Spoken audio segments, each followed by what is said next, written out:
Le sel rose de l'Himalaya. 5 utilisations auxquelles vous n'aviez pas pensé. Le sel rose de l'Himalaya ne sert pas qu'à faire joli dans votre moulin à sel. Ce sel de roche, réputé pour sa richesse en oligo-éléments, peut aussi s'utiliser en cosmétique pour préparer des soins faits maison. Nous vous proposons de découvrir 5 utilisations de ce produit auxquelles vous n'aviez sans doute pas pensé. 1. Pour fabriquer des sels de bain. Pour fabriquer des sels de bain maison, il vous faut 150 g de sel rose de l'Himalaya, 70 g de bicarbonate de soude, environ 20 gouttes d'huile essentielle au choix, bois de rose, lavande, patchouli. À noter. Si vous préparez de sel de bain parfumé à la lavande, vous pouvez ajouter à votre préparation des fleurs de lavande séchées, disponibles en magasin bio au rayon des tisanes et plantes à infuser. La recette est très simple puisqu'il suffit de mélanger tous les ingrédients dans un récipient, puis de les transvaser dans un flacon en verre hermétique à l'aide d'un entonnoir. 2. Pour faire des bains de pieds. Vous pouvez aussi utiliser le sel rose de l'Himalaya pour faire un bain de pieds purifiant et délassant. Il vous faut 2 cuillères à soupe de sel rose, 2 cuillères à soupe de bicarbonate de soude, 10 gouttes d'huile essentielle de tea tree, 10 gouttes d'huile essentielle de lavande, un supra noté, antibactérienne et antifongique. L'huile essentielle de tea tree est réputée pour traiter les infections de la peau et les mycoses. Elle est donc tout indiquée pour un bain de pieds purifiant. Mélangez tous les ingrédients dans un bol, puis versez-les dans votre bassine d'eau tiède.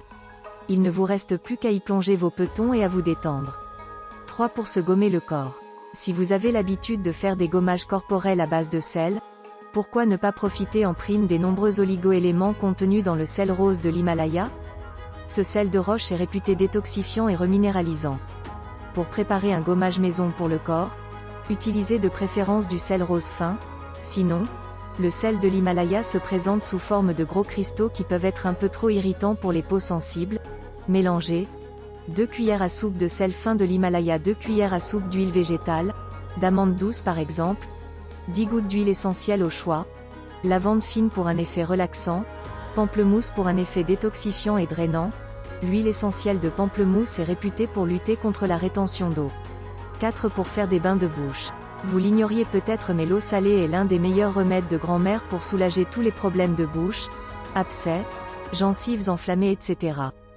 Le sel, qui purifie et décongestionne, est aussi efficace que les bains de bouche antiseptiques du commerce. Il est ainsi possible de faire des bains de bouche avec du sel rose de l'Himalaya, de préférence après le brossage des dents. Voici la marche à suivre. 1. Faites bouillir de l'eau pour la stériliser, puis laissez-la tiédir avant de l'utiliser. 2. Diluez 1 à 2 cuillères à café de sel dans un verre d'eau tiède. 3. Gargarisez-vous avec cette solution salée, en faisant attention à ne pas l'avaler. 4. Pour finir, rincez votre bouche à l'eau claire. 5. Pour fabriquer un savon exfoliant. Pour fabriquer un savon exfoliant de 100 g, il vous faut 70 g de base glycérinée, melt et pour base pour savon toute prête, 30 g de sel rose de l'Himalaya, 0,5 g d'huile essentielle de patchouli, 1 g d'huile essentielle de palmarosa, 1 g d'huile essentielle de bergamote. 1. Faites fondre la base de savon, melt et pour dans un bol au bain-marie. 2. Ajoutez les huiles essentielles et mélangez bien. 3. Ajoutez le sel de l'Himalaya tant que la préparation est encore chaude et liquide, et mélangez.